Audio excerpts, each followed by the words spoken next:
Hi there, I'm Cordy and I'm super excited to share another sketchbook project with you. I want to show you how to create this. So let's get started. So first we have to get that shape right.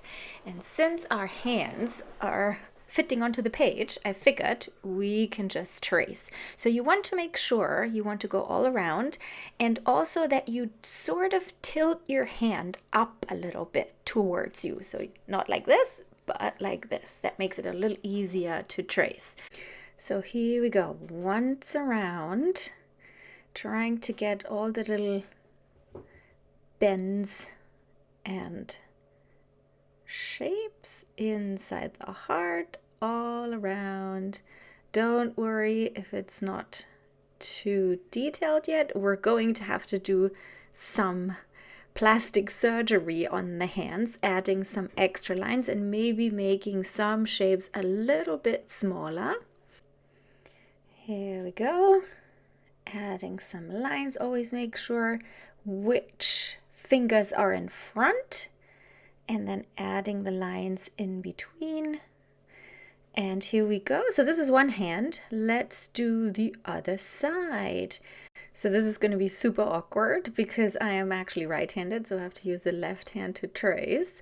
But hey, that's good practice using both our hands. So here we go, all around with the left hand, trying to get all the bits and pieces.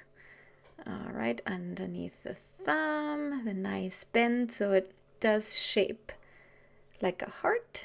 Here we go. And again, let's do a little cosmetic surgery, refining the hand shape a little bit. But it's a good idea to keep it all pretty bold so that 3D effect comes through later on. Don't make the fingers too thin. Now let's get to the fun part. We need to add those arches, those contour lines that show the contour, the shape of the fingers. So I'm using two colors, starting with one, making those arches quite far apart. And as you move on to the second finger, you want to make sure that technically you could align those arches from one finger to the next and then all the way down to the shape. You see that? Here we go. And the third finger. Now you have to keep on going throughout the rest of the hands, getting all the lines in, further apart for now with the one color. And then when we're done here we go, we're going to use the orange marker to draw the arches in between the pink ones, sort of filling them in one at a time. Here we go.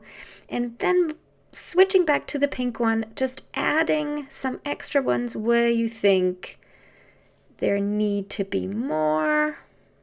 I think there needs to be one more. Let's do it in orange. Here we go. Perfect. Next step is to add the straight lines.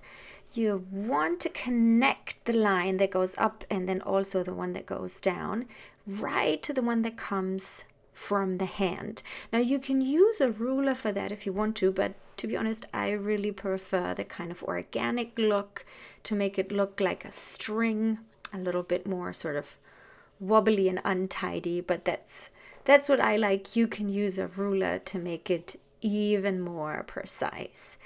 And use the same colors that you had for the hand. So when you find an orange arch, then you use orange, and for the pink arches, you use pink.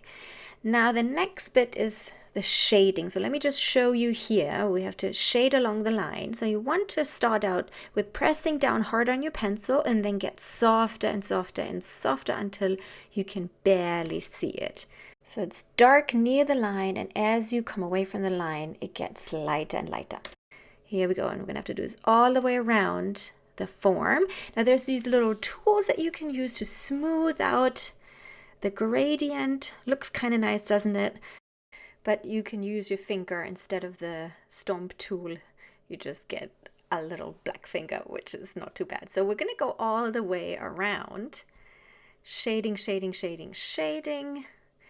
Close to the hand on the line is the darkest part, and as you move away from it, you press down a little more gently and you get that lovely shadow. So we're going to add that shadow also to the lines that are separating the fingers, because one finger is always in the front and there's a shadow on the back finger, see? So we're going to add that as well. Now keep on shading, shading for the other hand. And that's pretty much it. Just a couple of more little improvements, smoothing out the shadows. The smoother those gradients are, the better. Now here we go. This is the finished project in my sketchbook. I really hope you had fun watching me do this and you'll try it out in your own sketchbook. Please like and subscribe for some more sketchbook adventures. I also have 2 classes on Skillshare to start your sketchbook adventure. If you use the link in the description below, you'll get 1 month free. I hope you had fun and I see you soon. Stay creative and have a fabulous day. Bye-bye.